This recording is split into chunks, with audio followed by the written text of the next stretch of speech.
This is the Movie Theater Butter Podcast, where we talk about stories made into movies and what was modified for the big screen. As a warning, this episode will discuss the plot of both the movie and its original source material, so be ready for spoilers. I'm your host, Kim Labick, and I hope you enjoy the show.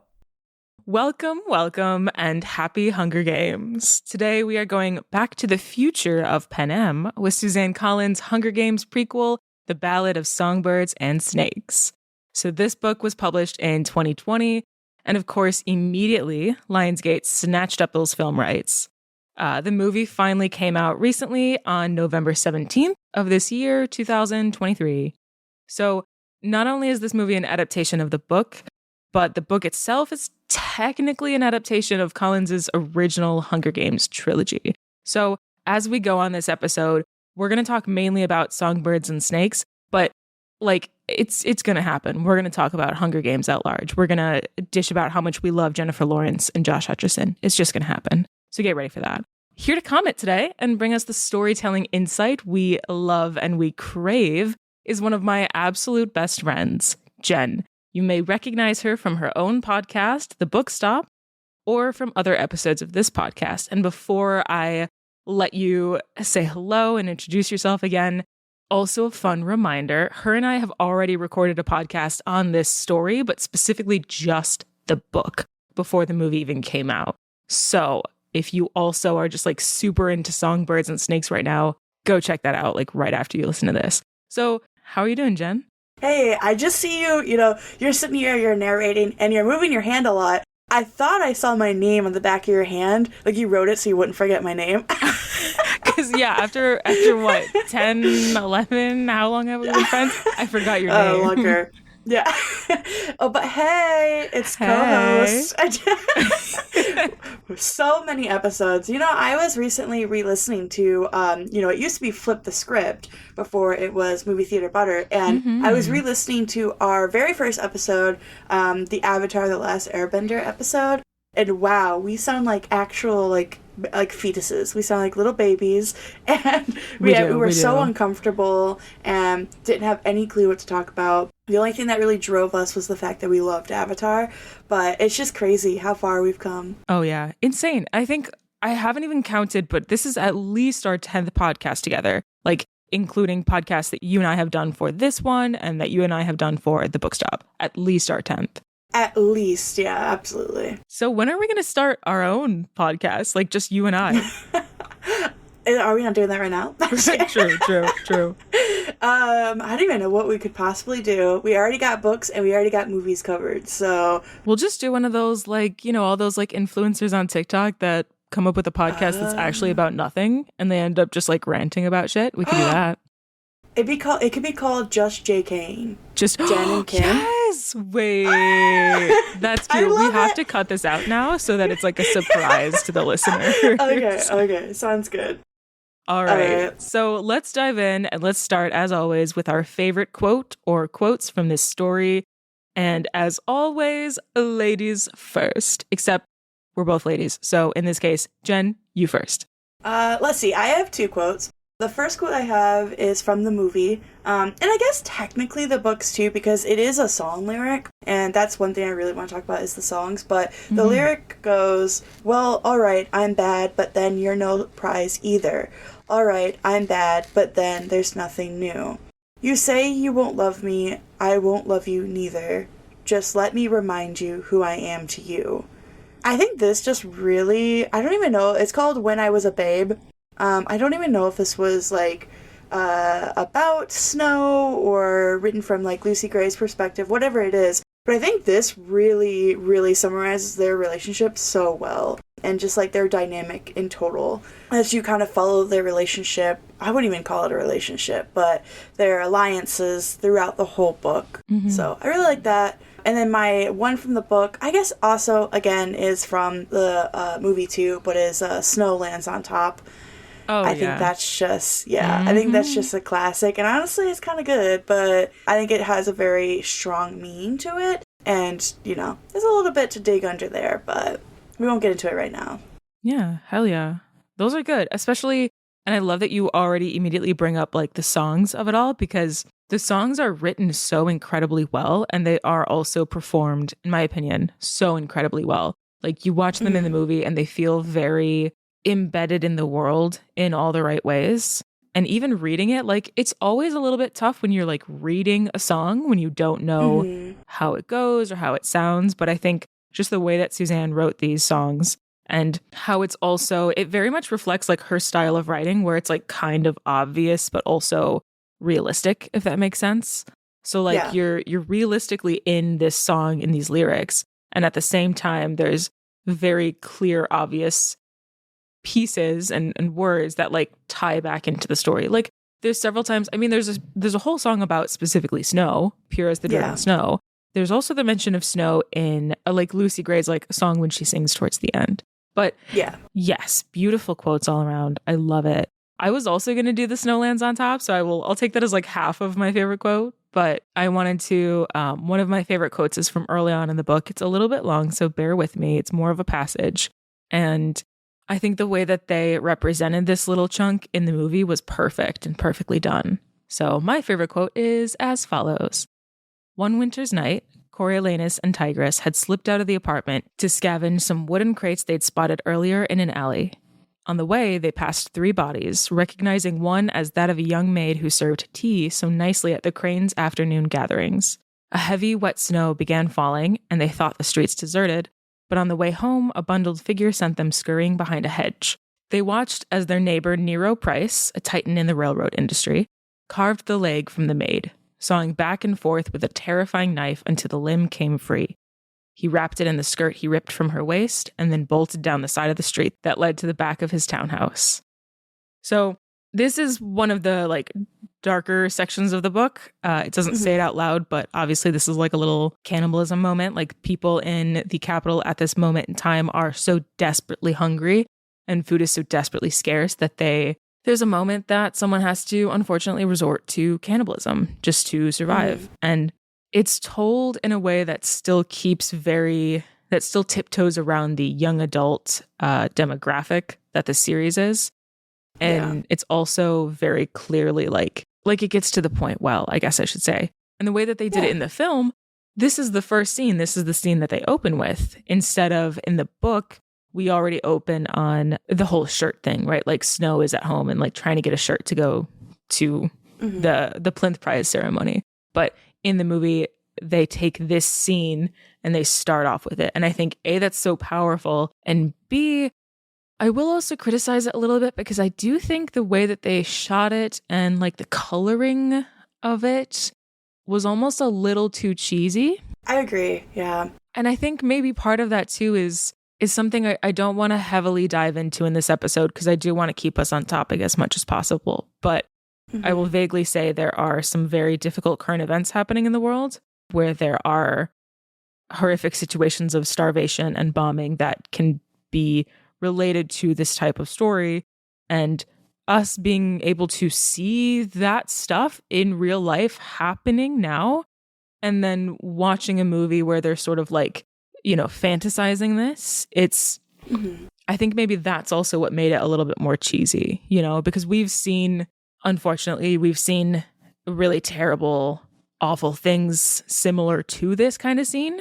But then to see it like on the big screen in a movie theater when you're eating popcorn and it's like famous actors and you know that this whole thing was so crafted with like $1 million budget, it was and rightfully so cheesy and funky and surreal in that way.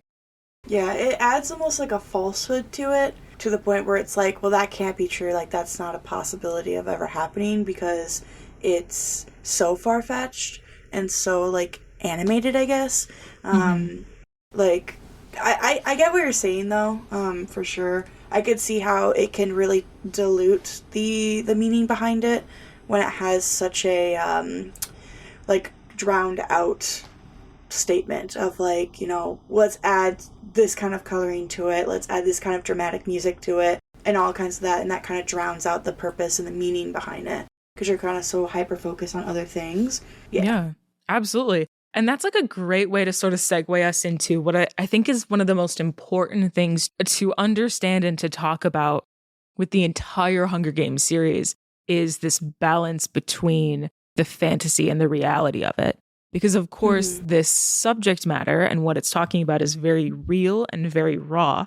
And at the same time, it is told in, again, like a young adult, like there's always like a little bit of a love triangle going on. There's, it is a fictional story to tell realistic structures, if that makes sense. And this film especially, like adding the element of music and what that does to change the way that you perceive this film and perceive the hardest moments of this film. I think, that kind of helps you, again, think about and recognize that balance between fantasy and reality in this series. Like, again, we're going to dive into the songs. We're going to dive into the songs a lot. But let's just say for a quick second on, again, this scene, this like little cannibalism moment scene, there's like very epic intro music. And that already also feeds into the sense of like it's a little bit cheesier because this stuff happening in real life, there's not like epic, scary music to make you feel the thing. Like it's just flat happening. There's no background music. Yeah. Can I actually jump in on the music thing? Please, yeah. Like another example of how they use music to kind of almost make like this cheesiness to it is the scene when they are at the lake and Lucy Gray has that potato, and she's like, I think the name Katniss is a better name for this plant. And in the background, you can hear Katniss's song playing. That plays in like every movie with her. It's like her almost a theme music. It plays in the background of that scene, and like it can be powerful, but it also can be cheesy. It's a very thin line. And it's really up to the viewer's interpretation of it. But I think that kind of plays into it too. Of, they're not afraid to take some cheesy parts, I guess, to try to make like a dramatic effect. But it can, again, come off a little. Definitely. And like that is actually one of the points that I wanted to talk about too, is specifically that moment where they like bring back in the Katniss theme. Because it was so obvious. And I was watching that moment and she had the whole line, right? She said the line about, like, I prefer the name Katniss. And in my mind, the second she said that line, I was like, oh, wouldn't it be funny if they put the Katniss theme in here?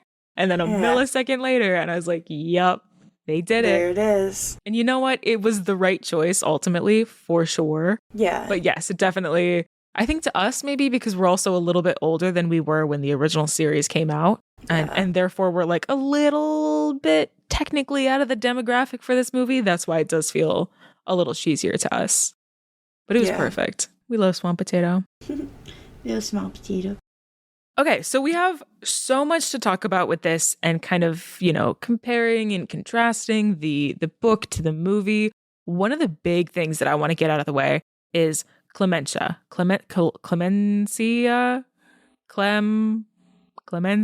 I'm so bad at pronouncing the names in this kind of thing. Clemencia, the girl that got bit by the snakes? Yes, the girl that got bit by the snakes, because in the book, she gets bit by the snake. And then there's like this whole little side story with her where Choreo like kind of visits her and, checks in on her sort of thing to see what the fuck is up with her, because we all think, oh my God, did she die? What happened? What's going on? And basically, she like turns into a snake, kind of, which is so fucked up. But we never see that. Yeah. Yeah. That's the crazy thing. That's so exciting because I went and saw it with somebody who's never read the book before. So they were going in completely blind, and I'm sitting here anticipating every next scene because I'm like, okay, now they're going to show her in the hospital bed. She's a reptilian person, and it just never happens. I'm like, that's such a weird, like, I think it's so important for the world because it shows that, Dr. Gull isn't afraid to change people, isn't afraid to completely ruin their DNA and change them into something else for the games. And it completely takes that out. We just think, oh, she died. And, that's nothing new. We have the Hunger Games, literally. So to show that and take that out, I think it was really important. And I'm very confused why they took it out. Maybe there's some behind the scenes stuff, but... Right. And here's like just my sort of theory on it, because I don't know. I was not involved in the production, but I can tell just by the film itself and by the pacing of the edit that they had so much more to the film that they just had to cut out stuff for time. Because the film itself is about, what, 2 hours and something, 2.5 hours? Yeah. Which is like movie length. That's kind of what we're looking at, movie length. But anything over that, and you kind of start to lose some people, especially for a film like this, where again, your audience is kind of has like a specific time before they're like, oh, that's a heavy movie. So 2.5 hours is kind of like the cap, so to speak. And I can tell by the way they had to cut things that they had so much more of this filmed. They just weren't able to get to all of it for timing wise. So I'm sure that there's like deleted scenes somewhere where we get a little bit more of her and her story, or even just like a mention of her. Because really in the movie, after she gets bit by the snake, she's not mentioned ever again. Like not even in passing.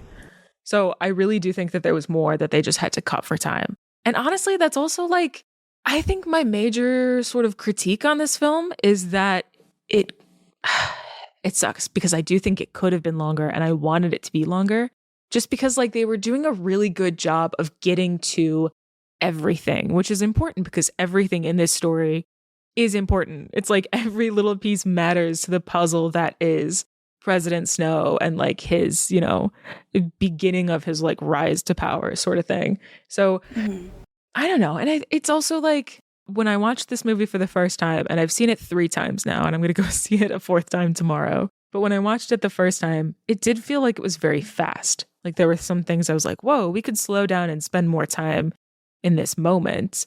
And we just didn't. And again, I think that's why it's like I can tell that there was just more to like add that padding of emotional space, but that they had to just like get it a little quicker. Because again, there's so much that happens in this fucking story.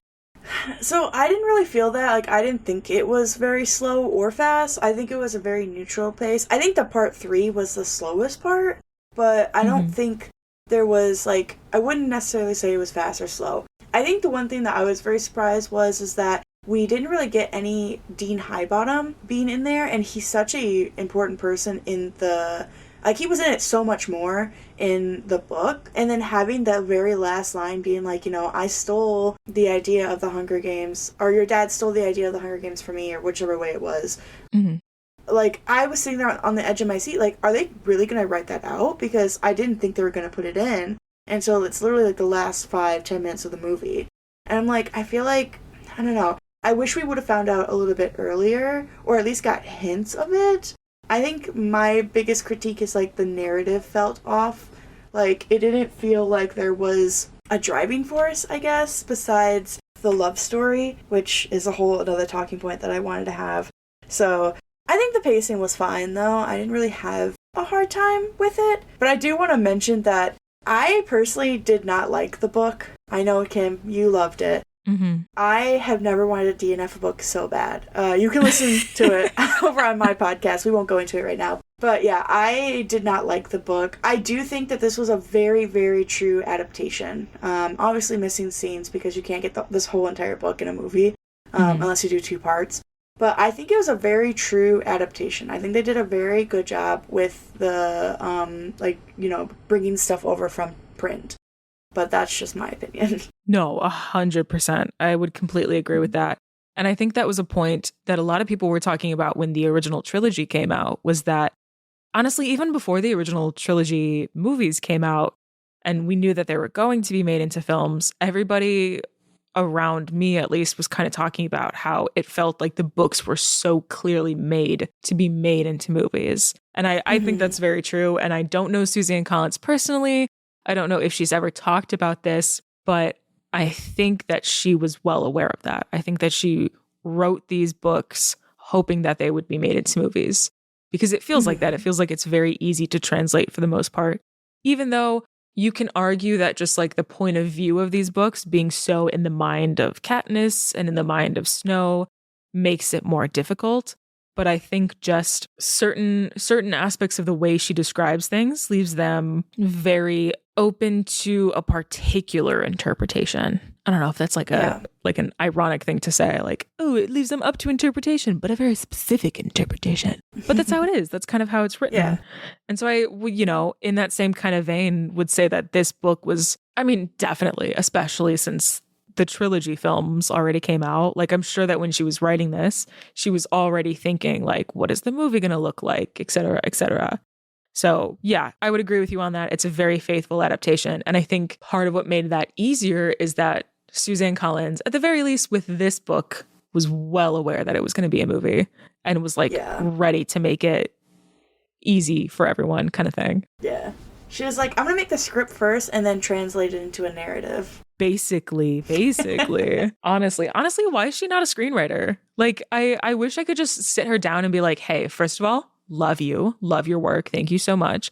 Second of all, are you going to get into screenwriting? Because I feel like you could just like cut out the middleman of making the books and just make the movie. Yeah. But maybe that'll be for Hey Mitch's Games. Who knows? Actually, wait, can we talk about that for a quick second? So there's a lot of, this is a little bit off topic, but there's a lot of talk in the fandom about what other stories we would like to see. One of the most common things that people say is that we want to see Haymitch's Games because Haymitch very famously was the victor of the second Quarter Quell, so the 50th Hunger Games, and the whole shtick for that one was that there were twice as many tributes. So we all want to see how that goes down because we got the gist of it from like the backstory, but I think that would be a really interesting games to see. Yeah. I was actually rereading Catching Fire, and it does go in there like a, not like, you know, in depth, obviously, like Hunger Games is, but it does go into his games quite a bit, which I appreciated. I appreciated kind of like revisiting now that I know Haymitch a little bit more through like the rest of the series and the movies. But yeah, I really appreciated like seeing his games a little bit more, but definitely agree we need more of him. Mm-hmm. And on a Haymitch for a second, I had a really Haymitch moment the other day. And there's this scene that it's not in the books, but it's in the first Hunger Games movie where Haymitch is like, it's in the middle of the games and Haymitch is like thinking about difficult things and he's like in the Capitol hanging out and he's like sitting in a park or something. And there's like a family and these kids are running around playing with toy swords and like fake stabbing each other. And he's like watching it. And of course it's just kids playing. Like it's not a bad thing objectively, but he's watching that. And of course, because he understands more of the world and of like power dynamics, and because he has so first-handedly felt all of this, like, you know, it's a very interesting moment because he's thinking about, like, I can't even put it into words, but again, like Haymitch, with all of who he is and what he's enduring at that moment, watching these two kids like fake fighting with swords, right? It's a very distinct moment, and I loved that moment. And I feel like we all kind of have moments like that in our lives. But very recently, I was at the bookstore and I was thinking about like war. Like that was the number one thing on my mind. I was in the thick of that. And it was war, terrible war. We salute your courage and your sacrifice. But very much thinking about that, very down and heavy and kind of just trying to get through the day.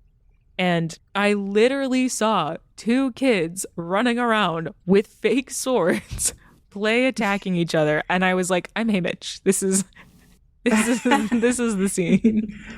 That's crazy. Yeah. I mean, yeah, absolutely. I think that's a very powerful scene as well. And I think, like, because Haymitch has a different perspective on it, because he was in the Capitol when that was happening. It was the first movie, and they were, like, getting ready for the games. Yeah, there's just so much more in that scene. Like, a lot of these scenes are very, like, interpretative. Like, you have to, like, think in more than just kind of, like, watch the scene.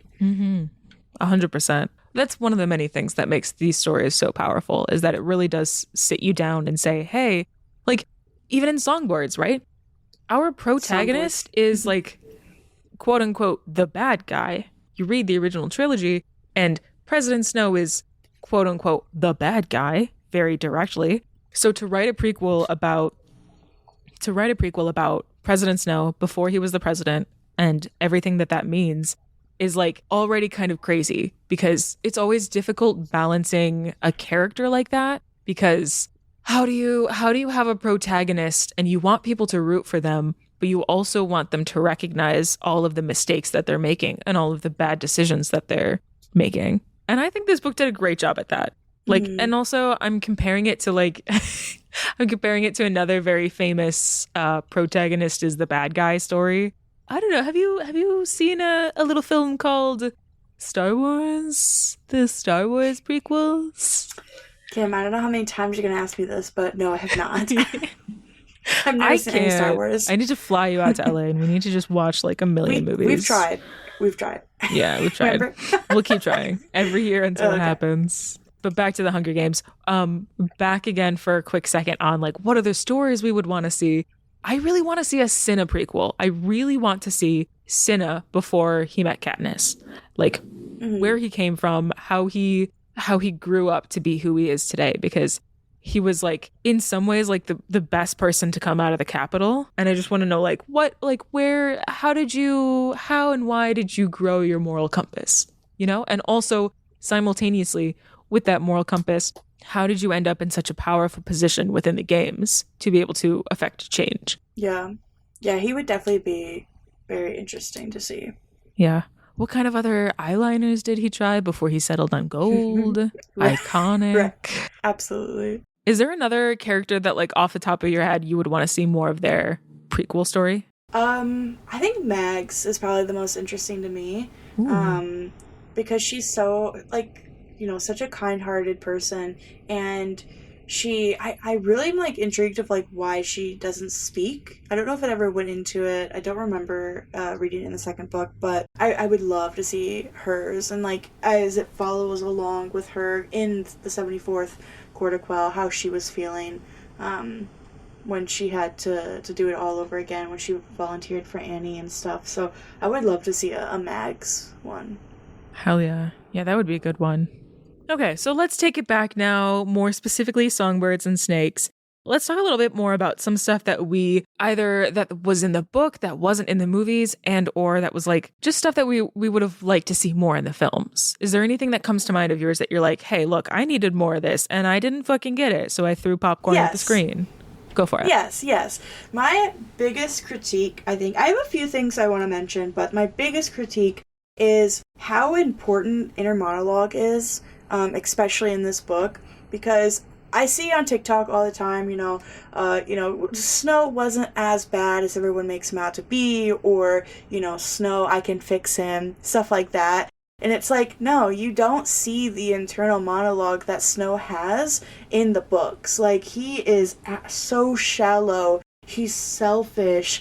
Like, everything that he did was never about Lucy Gray. It was always about clearing his name. That was very obvious in the book. Like, I think the movie sells so much on that love story, but you don't see that Snow never cared about Lucy Gray. There was moments when he thought he did, but in the end he'd be like, no, like, my family's name is more important than a District 12 girl. So that was my biggest thing, is like, I did not like that. Not necessarily a voiceover, I guess. I don't know how you would do it in the movie, but I think if you watch the movie, you gotta read the book to really understand exactly who Snow is. Mm-hmm. Because we get to see his personification of it on screen. We don't get to see what's going on in the inside and what he's truly thinking. Because this guy, Snow, is a performer, just like all the other tributes. He is a performer for this world, for this capital, for everyone in the districts. And he knows how to manipulate people. And this story is how he learns how to manipulate people. And I just hate that we do not get to see his internal monologue in the movie. Again, I know it's hard. But there are a couple of scenes throughout I want to talk about. But I want to give you just that to bounce off. Yeah. I want to hear your thoughts on it. Yeah, I would agree. I think for the most part, they did a good job, because I do think there's enough of the pieces there that you can catch on, that he at least is like if I hadn't read the book, I think the movie would at least clue me into the fact that his motives are shaky, you know? Like, I would at least get the fact that, like, he's not fully doing things for the right reasons, because there's a lot of, like, very distinct moments where you can see that.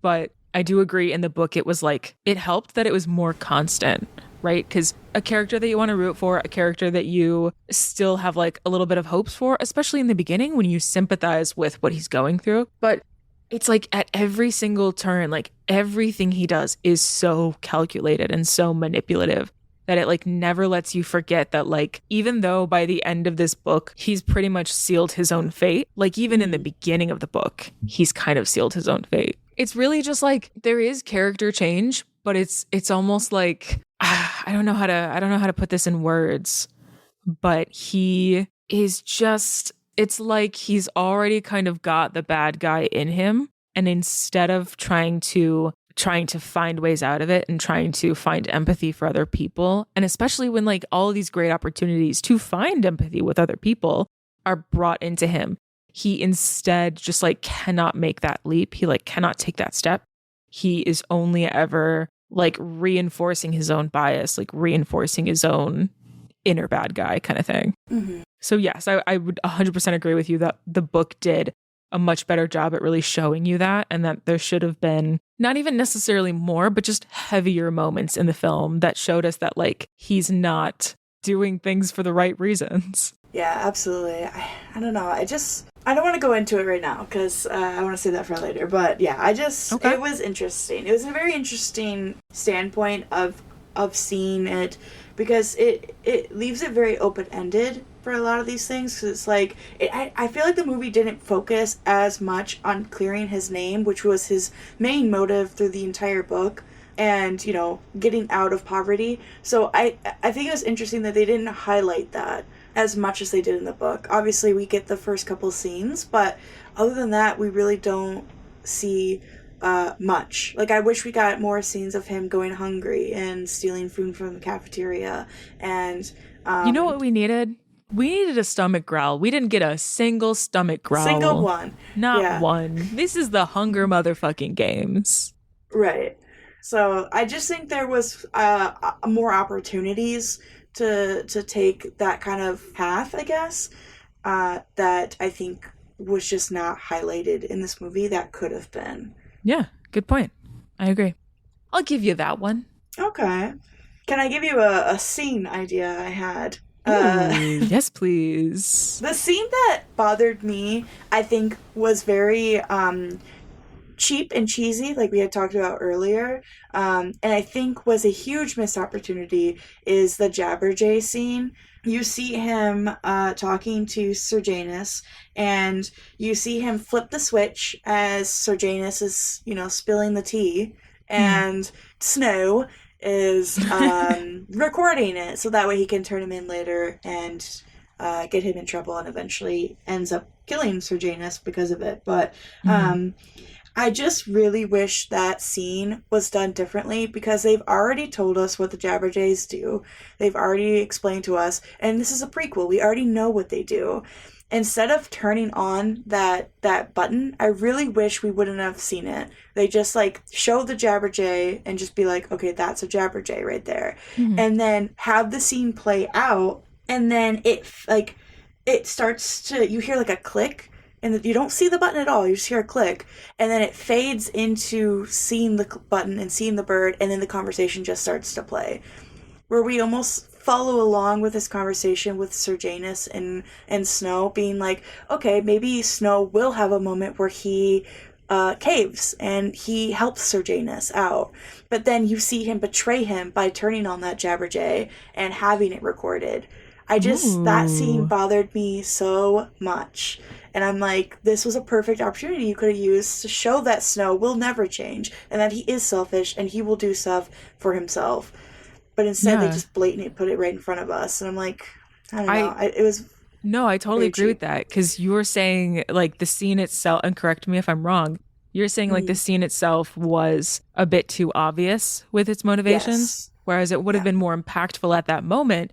Because we're still rooting for this character. We still want, Snow to make the right decisions, even if we know he won't. So you're saying it would have played better if at that moment we were more trusting of him in that scene, and then just what's the word? Torn down. Bury the lead. Yeah. Just brought back down to being like, oh no, we had hopes for him, but he is still making the wrong decisions. Yeah, I think that would have played better for sure. And that's, again, it kind of goes back to the balance of, this movie is, again, a fictional story. It's a fantasy in a lot of ways. It is intentionally, cheesy, intentionally big budget for the reason of, everybody watching it and being able to think more on those subjects. So I don't know what I'm trying to say here. I'm getting lost in my words again. But yes, I think that would have been a lot more impactful. Yeah, you want it to be easily digest, because it is a prequel with expectations already dealt out with Snow. So it's hard to change that alteration of Snow because he's already a solid cemented character that if you just randomly make him good guy and he's delivering flowers to tributes as they walk across the stage, like, that doesn't fit Snow's character. So you don't want it to make it completely obvious that, you know, he is a bad guy for the sake of this movie, but you don't want to make him extremely different than who he is now, because then it's just going to throw everything off. Right. So it's a very fine line. For sure. Absolutely. Let me ask you a little question, Jen. And I asked you this exact same question when we talked about specifically only the book, I think. Mm-hmm. So let's put this in the context of the film. If you have not read the book, if you have only seen the film, did Snow love Lucy Gray? No. No. I think it was very obvious from the second where he thinks that she's gonna sell him out. The very end scene when she's like, you know, obviously being very suspicious and is like, deuces, I'm out. From the second there, you can tell that maybe paranoia plays into it a little bit. He has his own kind of PTSD playing into that, but it's hard because I did read the book and I do know his internal monologue and I know that he never truly loved her. The movie way, I just didn't see it. I didn't see a connection, and it has nothing against the actors or the directing. It's just the situation. I just didn't feel any connection between them, and I never believed, hey, they're in love. And I could go on and on about it because the love triangle or the love story is like my biggest thing. I just didn't see it, and it's hard when you come from Katniss and Peeta's love story because it is such a notorious story and it has its points. It has, from book 1 to book 3, it has all of those anchor points, and those characters really sold it.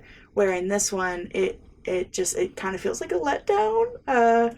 As bad as it is to say, I mean no hate at all, but yeah, I don't know. I personally do not think that Snow, maybe at some point, might have felt something towards her, but I don't think it was ever love. Yeah, that's fair. I would completely agree with that.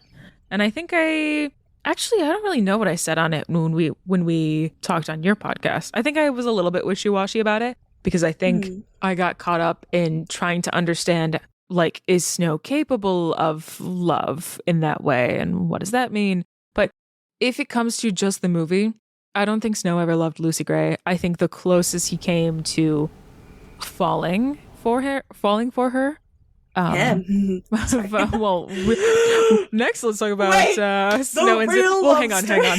Before we get there, though, I will wrap up my statement by saying I think the closest that Snow got to falling in love with Lucy Gray was when they had that scene between the bars at night just before the games. And he asked her, is this real? I think that's the closest we got because I think he started to realize he was feeling something and wanted to, like, understand what the actual fuck was going on because he couldn't quite catch on to that feeling. So now let's transition over to how do we feel about Coriolanus Snow and Sejanus Splinth? Dude, I thought they were gonna kiss so many times during that movie. Dude, I was sitting I went with my friend Anastasia, shout out Anastasia, and I looked at her and I said, I think they're about to kiss. And then they didn't. Yeah. But no, I thought multiple times, I was like, oh, they're gonna kiss. And then when he came up on the train, this shaved head, I was like, oh. They needed to make out. Dude. There's a deleted scene somewhere where they just went for it. Yeah, no. Sorry, I was just thinking. Just fantasizing about a different story where Coriolanus Snow accepted his feelings for Sejanus Splinth and they fell in love and lived happily ever after. And Coriolanus Snow became a decently empathetic president of the Capitol. You know there's a fan fiction out there for that. There is, and I want to read it. I want to read it so bad. I hope it's one of those fan fictions that, like, in a 50 Shades of Grey way, like, takes on different names and becomes an actual movie. Stop. But, like, not... All right, look, I'm getting super off topic. Hunger Games. The Games of Hunger. Ooh. So we didn't really talk about how Coriolanus Snow's origin story like in a lot of weird ways reflects Katniss's origin story. Specifically the first couple of chapters when we're meeting Snow and he's like the lower end of capital citizens, right? Like he's starving, he's hungry, their family doesn't have enough money to pay rent, to get food, etc., etc. There's an entire chapter dedicated to Tigress bringing him a shirt. And it's like this whole big thing, whereas like everybody else in the capital has like so many shirts and it doesn't matter. And they're all fancy and rich and wealthy. And he's like on the bottom of it, trying desperately to appear that he's not. And I think it's interesting how much, not even the motivations, but just like the flat out situation mirrors Katniss in a way. Because so Snow, while he lacks a lot of resources in the capital, he still lives in the capital. He still has protection and privilege that all of that provides. And Katniss, very similarly, when we first are introduced to her and when we first meet her, she is also talking about how like within everybody in District 12, like she's not the worst off, right? She's like, well, I can hunt and I have somebody I hunt with. And so I'm able to like get food sometimes and I'm able to like trade that for things we might need. And Prim has her goat. Like we have some resources, we have a little bit of something, but we're definitely not well off kind of thing. But actually, now that I'm talking about it out loud, it's also just interesting the fact that Katniss tends to look on the bright side of that more, whereas Snow very clearly looks on the negative side. Like he never fully clearly mentions like how privileged he is to live in the capital and to come from this family. He almost always focuses on the negative of like, I don't have this, I don't have that kind of thing. Yeah. And also he never really acknowledges the fact that his name has the word anus in it. But we do. True. We acknowledge that. Yeah. Why is everybody named Anus in this story? Sorry, you go off on your like actual genuine thought first, and then we'll laugh about that later. We'll come back to the anus thing. So I think it's the fact that Katniss grew up in District 12, and she knew that life didn't get better than what she had. Where Snow grew up in the capital and knows that life is better than what he has. So it adds value to things. And while they both appreciate the value of things, there's a different understanding to those appreciations where, you know, Tigress and Snow are trying to live in their home and pay rent every day. Snow still has the opportunity to go to school and, you know, has these, again, opportunities to do things, where Katniss, her only opportunity is to just survive and then eventually have kids and move on from there. And so I think the difference of it is like there is similarities between Snow and Katniss, but they're on much different spectrums. They're on the same spectrum but on different ends, I guess is the best way to describe it. Yeah. I wouldn't say that it's the same. I think it's similar. Fair enough. Yeah. You know what you're talking about, Jen. You got good instincts. You got good story knowledge. Thank you. So, okay. That was a very, like, ridiculous fucking laugh I just had. Okay. Anyways, what do we want to dive into next? I have some things that I liked about the movie. Ooh. Yes. Can you tell us a couple of things you liked about the movie? Well, Kim, I sure can. Some things that I liked about the movie that was a little bit different than the books. I liked that they took out all the mentors. That was the one thing I did not like about the books, is that they named every single mentor and every single tribute, which was so confusing. You know why, though? Let me stop you for a second. You know why? Oh, cast. Because everybody was all over Suzanne Collins about, you didn't give the tributes last names. You didn't give every one of them last names. Why is her name just Foxface? Blah, blah, blah. And I get that that's like a valid critique. But then, of course, Suzanne Collins wrote this book and was like, you know what, motherfucker? I'm naming every single one of these people. But also, it's because it makes sense, though, because these people, these are mentors. These are capital children. They matter.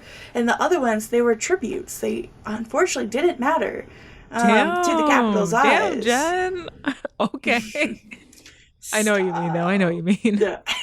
No. But in the Capitol's eyes, they did not matter.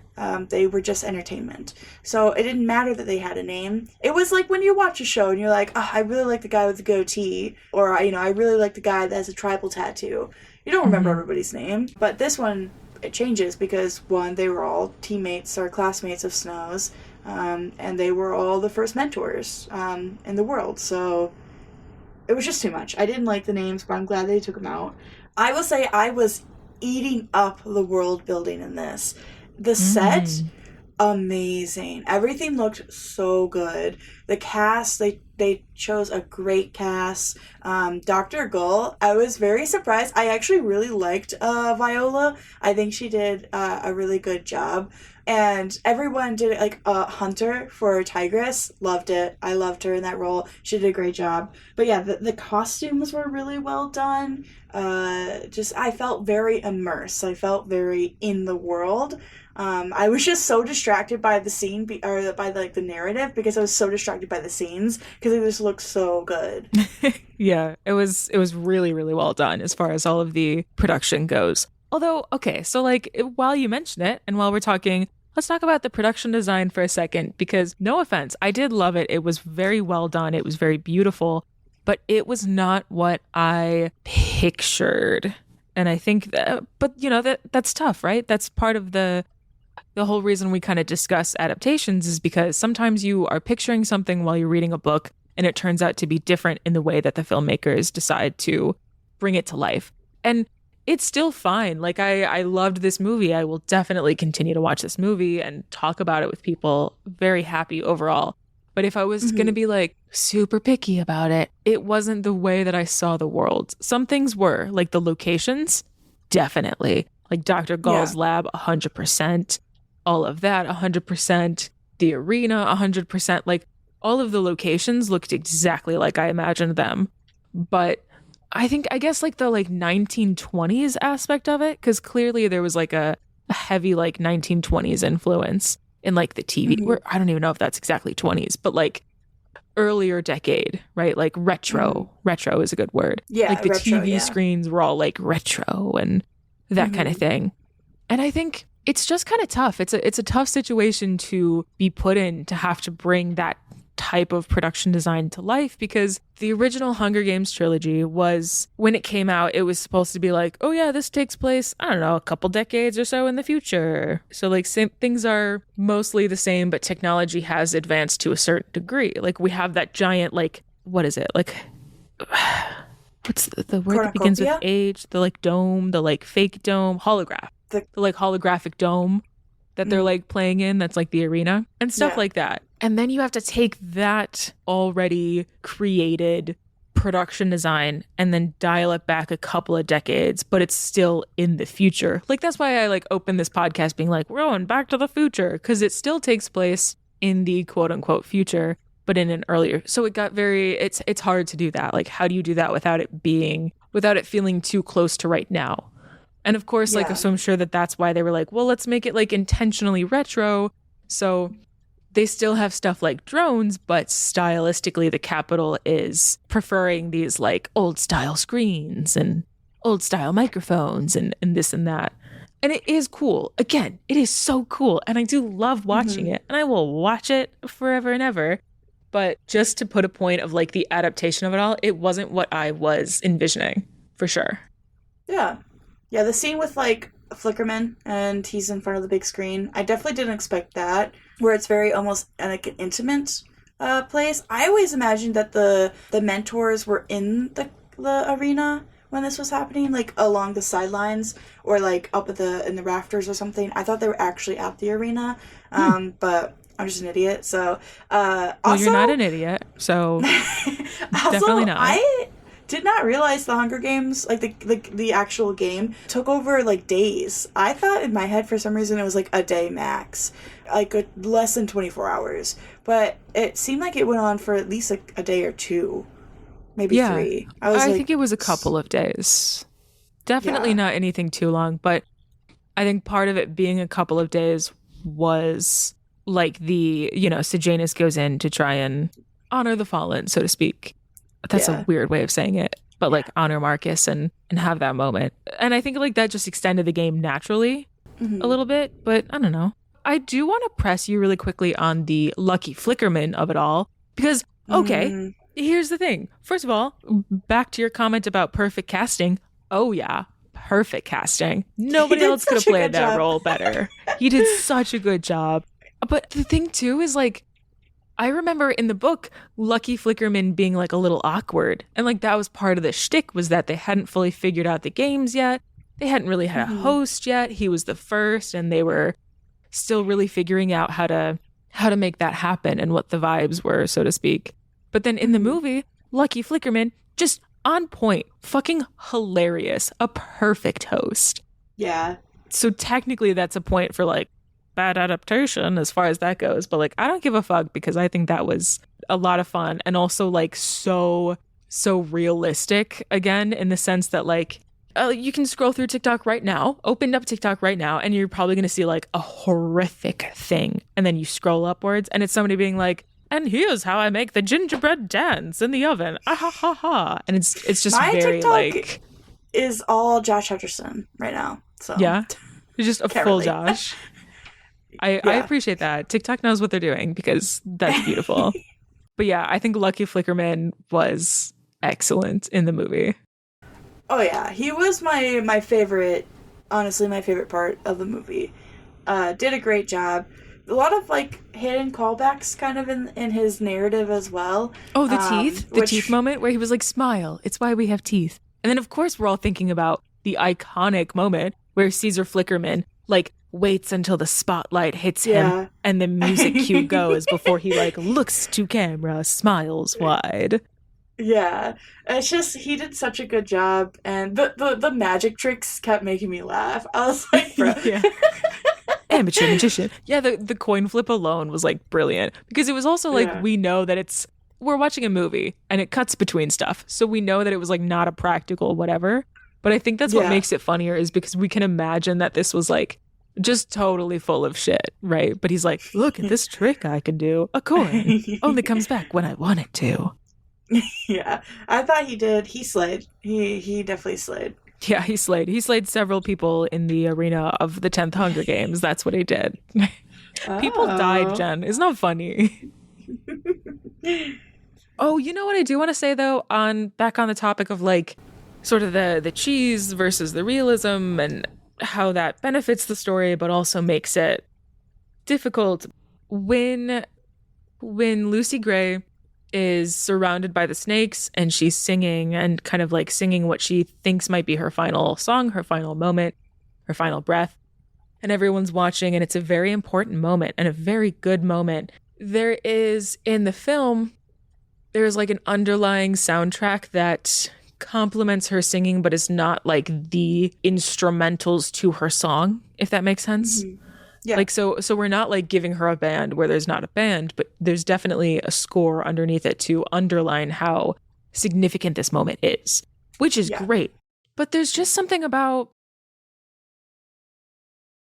when it comes to sort of the musical climax of that moment, where she's looking directly at the camera, her head kind of tilted down, and there's like this angry, beautifully rebellious moment of her singing and like directly saying this stuff to the camera. But the musical cue is like too intense for my liking. And I know that's like another kind of silly critique, but I think it almost lost the impact, because I think it became too much of like, this is a musical moment, rather than it being like, oh shit, she is using like quote unquote her last moment to say fuck you. Yeah, I absolutely agree. That's something I want to talk about with the music, is that Rachel, who plays Lucy Gray, she, I think, focused a little too much on the singing and like making sure that her notes were hitting and like giving that stage performance, than focusing on the acting. And I think that's one scene where it was more important for her to act than to sing. Like, I would have liked her voice to almost like quiver, or we needed a voice crack. Yeah, or fall, and, you know, maybe she isn't hitting all those high notes because she is scared. She has absolute every right to be scared at this moment. And she also, dehydrated. There's a lot of things going on. She shouldn't be hitting those high notes and those ballads as good as she should be. But again, she is a songbird. So, absolutely. I think kind of dilutes the significance of that moment because she's so focused on performing that song that you kind of pull back when it should be like the stare and the posture and the delivery and all that should have been what was in the focus. At that point. Did you hear that, Rachel Zegler? Because you're listening to this podcast, you did too good. You needed to tone it down. You're too talented, but no, I agree. I mean, I think weirdly enough that was the actual problem, is that she is so incredibly talented as a singer that you can feel the power in her voice and you can feel it within the songs, which is incredible. But I do think, like most of us, kind of like you're saying, kind of like I was saying, we were looking for just a quick moment in that song where she faltered just because of everything that was going around, happening around her, I should say. Another thing that really confused me is her accent being so strong. I guess it just threw me off because I wasn't expecting it.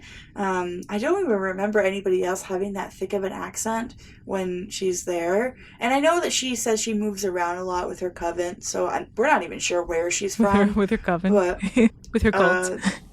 Isn't that what it's called? I know what you meant. Oh. It's the band that she's with, the group that she's with is called the Covey. But it was just Covey, funny. Yeah. You slipped and said coven, and I was like, she's a witch. I mean, but, so, like, her accent just really threw me off. I wouldn't say that it was, like, super distracting. At first it was, but I got very used to it. But I'm also from the South, so I'm very used to people talking that way. But I know that was a big critique from other people saying that her accent was very strong and kind of felt misplaced. Yeah, I think it's hard to get to that point because, for sure, again, with the original series, we're not used to hearing like a strong, heavy accent or a strong Southern accent really in District 12. But then it does make sense for the world, and it all does make sense. And I think that helps. Like, it's not so out of place that it really ruins the thing. But it was definitely different. It was definitely a bit unexpected, the depth of that accent. So this movie got marketed to me really well. Like, they knew I'm a Hunger Games fan. Like, all my algorithms were like tossing trailers and clips and interviews my way, and I was eating it up. So I got exposed to the accent well before I saw the actual movie, which helped because I was like, oh, that's what she sounds. And I got a little bit more used to it, Yeah. So that was cool as far as like, marketing kind of knowing to get me ready for that. But yeah, it definitely is still a bit of a jump for them to be like, all right, we had the whole series that you're so familiar with everybody sounding a certain way. And now all of a sudden, Lucy Gray from quote unquote District 12, heavy Southern accent. Yeah, it was just a little like, kind of like the rug was just tugged. It wasn't pulled, it was just tugged. Yeah, just a little tug. But then it definitely did balance out her character too.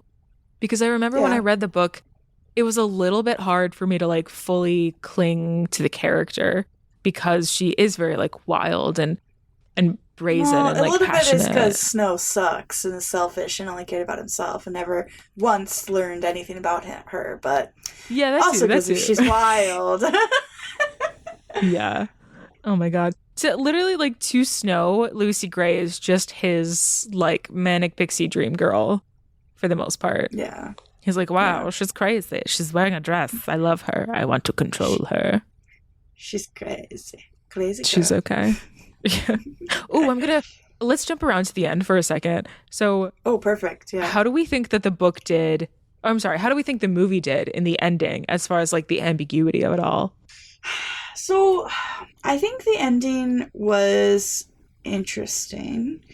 Are we talking about like end, like where Lucy Gray goes out into the forest and Snow is running out there with a shotgun, like that end? Yeah, specifically. Okay. Yes, specifically the moment where it's like all the forest stuff and we never fully find out like what exactly happened to Lucy. Gray. You know, I was, like, in the movie, I was so distracted because I didn't expect there to be a cameo, so close to the end of the book, or movie. And, like, when Eminem showed up, I was just so confused, and I couldn't really focus on anything. I'm so glad you brought this up, because I wasn't ready. And at first I also thought it was Damiano from Måneskin for a second there. But no, it was flat out fully Eminem. Good old Marshall Mathers. And I was like, you know what? They did a great job keeping this under wraps for us to be surprised by this moment. I was very surprised. Okay, sorry. I had to mention it at least once. No, I think it's interesting to kind of leave it. I love a good open-ending book. Kind of, you lead to your own conclusions. And I know a lot of people are concluding, like, you know, oh, Lucy Gray is Katniss's grandmother, or the lady in the first movie that gives her the Mockingjay pin, or whatever are the conspiracies on it. But I like the idea that, you know, Lucy Gray is free. It doesn't matter where she is or where she's gone. She's just not there anymore. And that's good for her. In some way, in some form, in some universe, she is free. Love that. Absolutely. And Eminem can never hurt her again. No, Eminem can never. Can never that make song?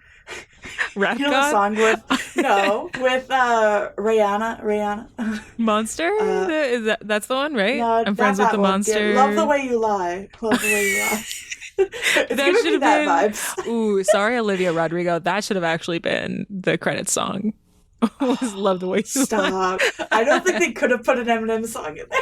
No, I would have left the theater. I would have been like, okay, bye. Okay, but what about you? What do you think the ending? How did you feel about the open-endedness? Okay, I think they did a great job. I think it translated so well from the book to the movie. And I'm very glad that they kept the level of ambiguity. And I also totally agree with you that she is free, and that as much as, like, we are curious to, like, know, like, ooh, what really happened? Where did she go? What's her future like? Blah, blah, blah. It is better that we don't know, kind of thing. And I love that. And I hope Suzanne Collins keeps that forever. And, like, she's not, like, on her deathbed and, like, actually, guys, Lucy Gray is Katniss. You know? She won't be. Yeah. I also love those theories. I love those theories because I'm sure it's exactly what Snow is thinking, right? Like, I'm sure that as he grows up, and especially when he starts meeting Katniss and all of that goes down, I'm sure that that's fucking running through his head. That he's like, what if she's still out there? And, you know, what if this woman who is now the new thorn in my side is like a descendant of Lucy Gray? And that's why she bothers me so much. And I think that's something I love about this story in general, is that it enhances the original trilogy because it makes it less of like Katniss as the quote unquote chosen one, which the series didn't really do anyways. Like, it didn't really fully make it feel like she was the chosen one. She was always meant to lead the revolution. They did a good job overall of making us understand that certain things fell into place and she just happened to be right place, right time, but also the right person. But I will say that Songbirds takes it even further to really make us think about the fact that, like, again, Katniss is not chosen one so much as, like, Snow and his fucking insecurity and how that is reflected in the Capitol, like, is so fragile that a well-placed young girl with dark hair doing one rebellious thing can, like, crumble the fucking Capitol, you know? Yeah. I loved it. But I do think, I would argue, there was a single shot missing from this movie that I was ready for, that I wanted so bad. And if I ever meet Francis Lawrence, Francis, we're going to have just a cute little chat about this, because I'll say, love your work. But you missed a shot. You missed a shot. And the shot was this. Hear me out. Okay, so Snow goes crazy. He shoots into the trees. He's like, Lucy Gray, you're trying to kill me. La, la, la, pew, pew, pew, pew, pew. Shit like that. Jabberjays are going all around, and they're taunting him, and it's a madness moment. And I needed a moment when he was walking away, when the moment had kind of died down. You know, he had put the guns in the lake and thrown those down, whatever. I needed a shot where he was walking away, and we have a wide shot of that forest with the lake. And there's just one single bird in the background. Just one single bird in the background. that flies up and out of the trees and out of frame. I fucking needed that. You know why? Because that's the metaphor of Lucy Gray. Flying away. Flying away. She's free. It didn't even need to be a mockingjay. It could have just been a robin. It could have been a robin. It could have been anything. We wouldn't have known. It could have been a pelican. None of us know birds. I can't tell the difference between anything. No, that would have definitely been a good scene. I would have liked that. Yeah, because we could have been like, oh, ooh, it's a metaphor. It's Lucy Gray. She flew away. She's free. Yeah. And it also shows, like, you know, the destination of, like, you know, freedom, and then also kind of signals to Katniss a little bit. Like, yeah, the bird, her being the image of the mockingjay, and how that portrays into the next story. Mm-hmm. I have a scene I like to raise to you. Yes. That I think would have been good to the end of this book. Go for movie, it. I mean. So the end of the movie, the very, very end, we get the fade to black with Snow as like voiceover. I personally would have loved, you have Snow, he's sitting wherever he's sitting, kitchen table, he's on his bed, I don't care, but he's sitting there and he's watching The Reaping, District 12, 74th Hunger Games. Before Katniss comes onto the stage, before Prim is picked, you just see him, and, you know, you see him only watch District 12. He doesn't care about the other tributes. He only watches District 12 because he's looking for Lucy Gray in the audience. Every single year, he has done that since the 10th annual Hunger Games. He is looking for Lucy Gray in the background. You see him, he's watching somebody, you know, picks Prim. Katniss shows up, you hear the simple name, my name is Katniss Everdeen, and you just see Snow, his face just dropping at the sound of Katniss's name, and you just see that, and you see that how it affects him. I think it would have been, obviously it's a lot harder now because the actor that played Snow is much older. I don't even know if he's alive anymore. But, he's alive. He's alive. Okay. He's thriving. But he's much older now. Obviously, it would have been harder. A lot of more CGI had to go into it. But I think it would have been so powerful to have him see. And we don't even need to see the screen, honestly. Just let me hear Katniss talk and say her name. And then you just see, like, Snow and just be like, here we go. We're doing it all over again. Mm-hmm. Oh, God. I that really wish you would have saw that. Even you describing that, not gonna lie, dude. Little bit of chills, and it's not because it's kind of cold in my apartment. It's because of your storytelling. That would have been really good. So what did you think about, okay, we'll kind of begin to wrap this up a little bit. Yeah. So again, towards the ending, what did you think about ending on that quote where original series Snow says, it's the things we love most that destroy us? Because obviously, so let me go back for a second and then I'll re-ask the question. That quote was not anywhere in the book, like the Songbirds book. It wasn't originally anywhere in the Songbirds movie.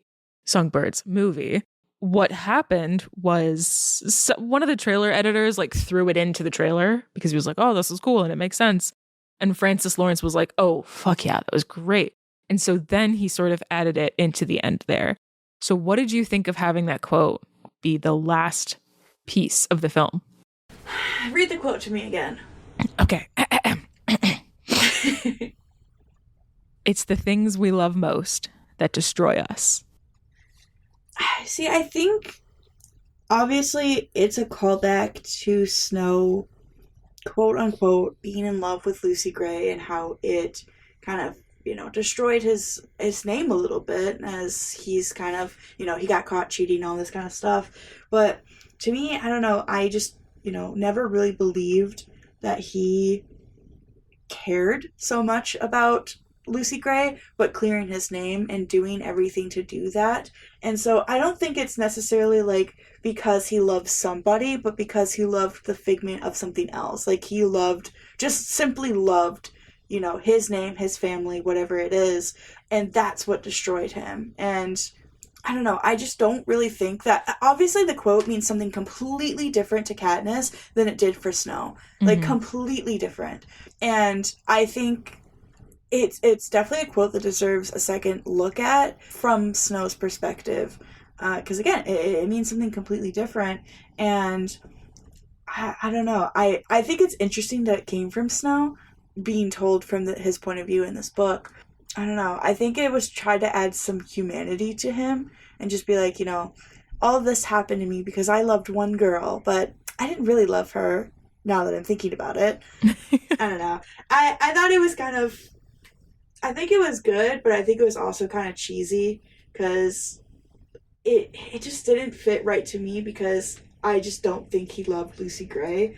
And if that's the way that they're trying to portray it, I just didn't feel it. So the quote wasn't that impactful for me. I think it was more of a quote to remember what Katniss did and what Lucy Gray did to get through this. It was more an homage to them than to his own love and his own sacrifices, I guess. Yeah, very well said. I would pretty much agree with that. You're like, no, actually, I think that's terrible, and that's a terrible assessment. I was trying so hard to put my thoughts into orders, but it was pretty much like, no, Snow sucks. He didn't love anybody. He has no love. Totally. Because I want to say on that quote, and like as I am about to rewatch the Hunger Games series for like the millionth time, I always like thinking about a dialogue in movies and how it reflects the character rather than what they're actually saying. So like, for instance, this quote, right? This quote where Snow at the end says, "It's the things we love most that destroy us." When that quote is in the context of the Songbirds and Snakes, I read it as, again, I don't think Snow loved Lucy Gray, and I think he understands that. But I think it's sort of, he is, like, to me, it's like he's projecting his insecurities, right? Like he's saying, oh, this is a truth that I now know and can use to manipulate people who are actually in love, and yet because I have gotten close to that, and so therefore I know it, and I know all, and ha ha ha, I know this deep dark truth about people and can use it to abuse them. Because then fast forward to the actual series, and in Mockingjay, he says that to Katniss, and of course he says that with like a grin, and he's like, haha, I'm gonna destroy you, motherfucker. Cut to Peeta, who has been hijacked and tortured, and that is clearly Snow thinking that it's the people we love most that destroy us, as in, Peeta will now destroy you, Katniss. Mwahaha. But I think it's just reflected in the fact that while Snow thinks that he knows everything and that he knows people so well and so in depth because he's constantly manipulating them, I think it shows that he doesn't. I think it shows that he, in many ways, sees the worst in people, and when he uses that to abuse people, he only creates more of the worst in people rather than seeing and fanning the flames of hope, so to speak. But I do think that quote at the end on a black screen right before we got the cool logo reveal again gave me chills. Loved it. Epic. Yeah. I think it was very interesting that they went with that quote out of all the quotes that they could have gone with. Yeah. Okay, so do you have any other like kind of last thoughts about things that the movie was lacking before we like move into our little tidying up the episode? Lacking, I would say just more Dean Highbottom. I think even like an extra scene of him. I do love Peter, though. He's amazing. So hey, he did so good. And dude, Peter Dinklage, we know he's an incredible actor, but it's one of those things, he's so clearly known for being Tyrion Lannister now. And like, you go into this movie and he doesn't feel like Tyrion. Like, he escapes very well into Dean Highbottom. Yeah, but a little bit more Dean Highbottom. Even like one more scene would have been fine. I would have loved to see him be the one to put Lucy Gray on the train. I think that would have been very important. Obviously, Snow is our narrative, so doing a third person scene like that might have felt a little out of pocket, but I think it would have been important to put that scene. Even if we don't even get any dialogue, just having him there would have meant something. And then obviously I like history, so I would have loved a little bit more world building within the classrooms, like more classroom scenes, even like one or two extra ones, and then just more of Lucy Gray. We needed a lot more of her and her family and like her band and stuff, but we obviously get that in the book, so there's not really much you can do in so much time in a movie. So I get it. I get that they can't do it, but that's about it. Fair enough. What about you? Other than what you said, because I totally agree, I would have liked to see more of Coriolanus in basic training, because I think that was one of the things that we especially skipped through a little too much, because that's a very important scene. He's kind of, not necessarily scene, but moment in his character development is when he's like thrown into the bin of just being like a grunt in the districts. And obviously we kind of like cut through it very quickly. It's kind of like, you're going to the districts now. You see Sejanus for a minute. They cut your hair, you wear a uniform, and now cut over to like the next thing that happens. But I think we needed to see more of just like his mental degradation, because I think him being a peacekeeper and what that means is incredibly fucking important to the story and to the understanding of power systems and manipulation kind of thing. So I think I should have seen more of Choreo in basic training, but also everything that you just said, and everything that you just said.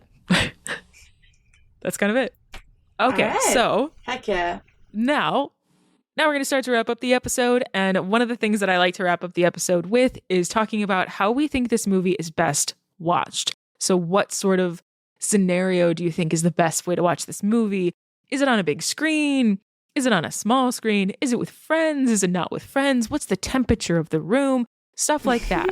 So Jen, let me ask you, how do you think this movie is best watched?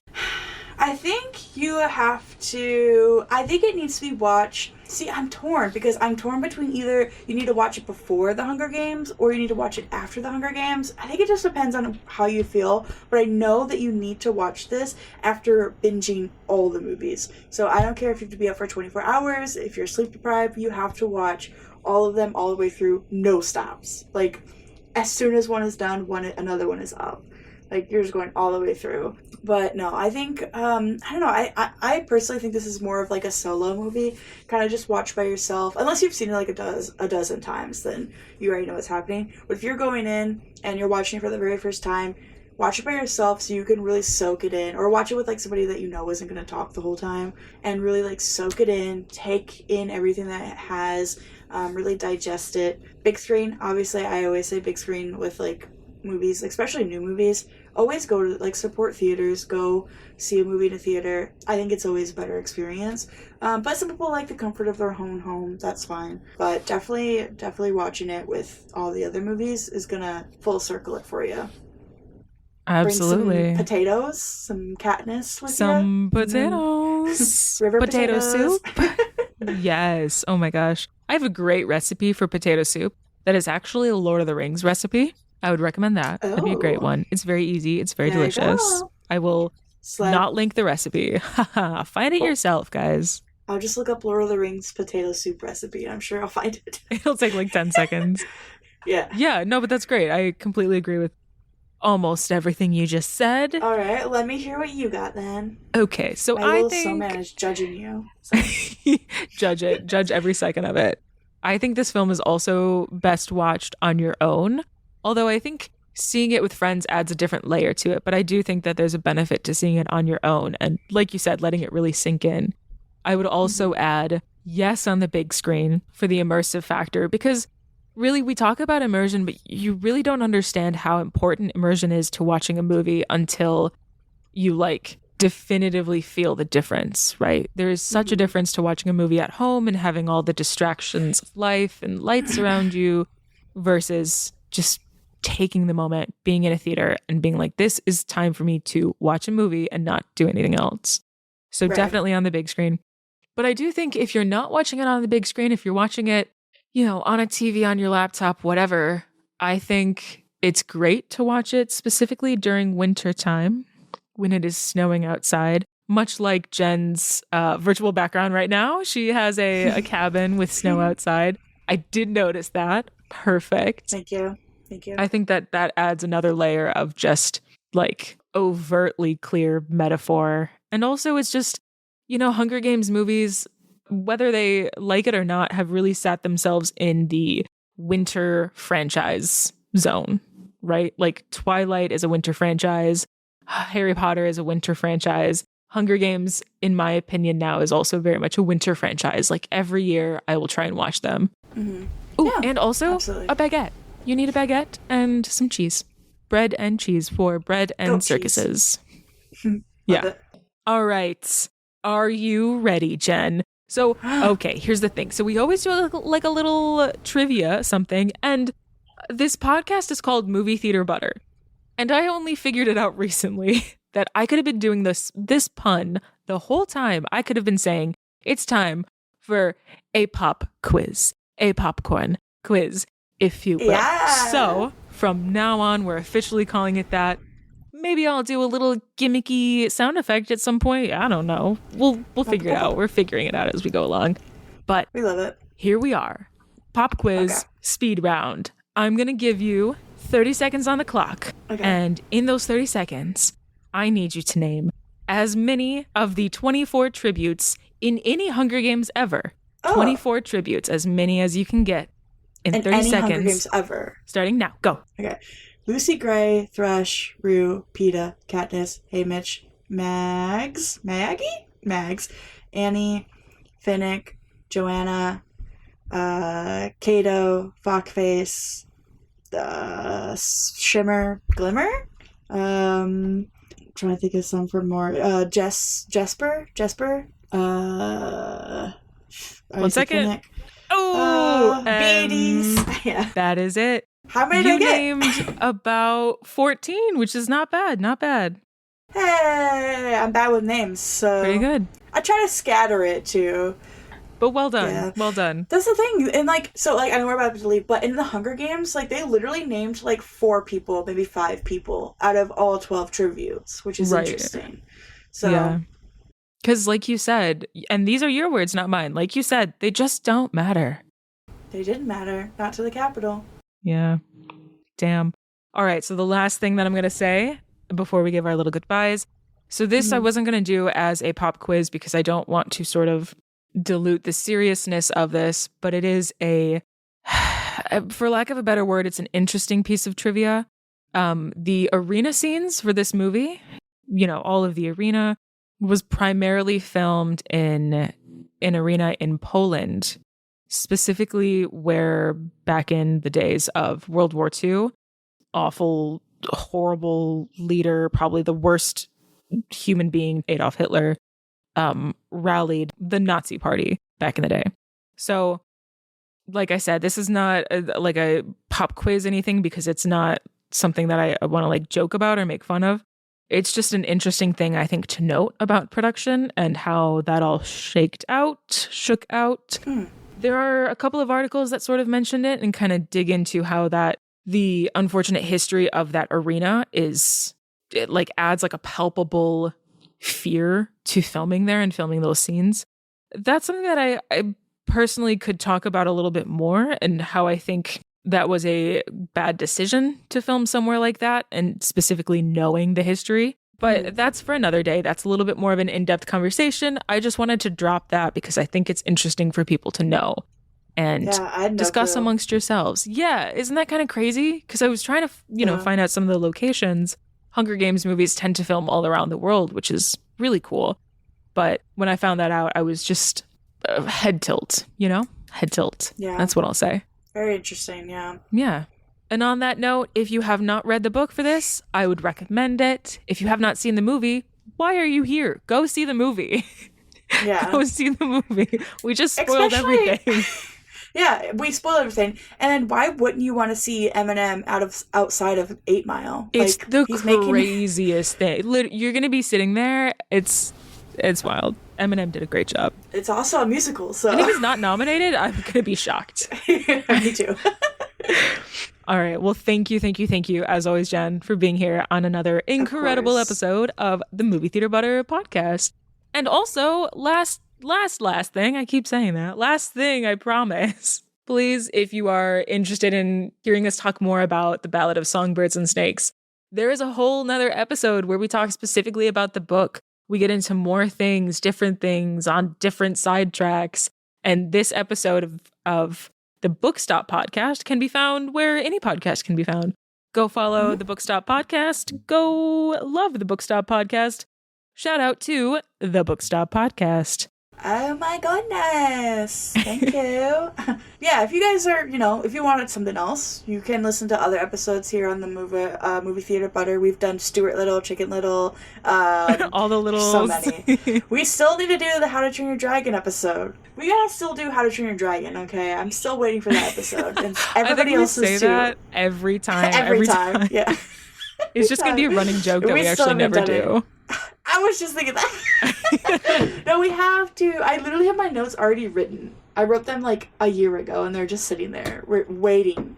All right, we will have to do this at some point. I promise you right now, viewers, and I promise you, Jen, in 2024, we will finally record. What was it again? What's the story? How to Train Your Dragon.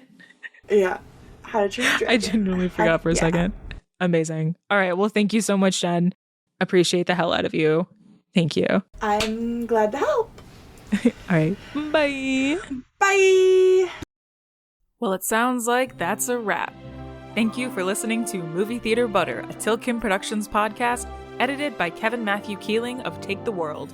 If you have a free moment, we'd really appreciate if you like or follow the podcast from wherever you're listening. It'll really help us grow our audience and be able to continue making episodes for you guys. You can also follow us on Instagram for monthly episode schedules, extra content, and even surprise video episodes. All right, I'm done. See you next episode.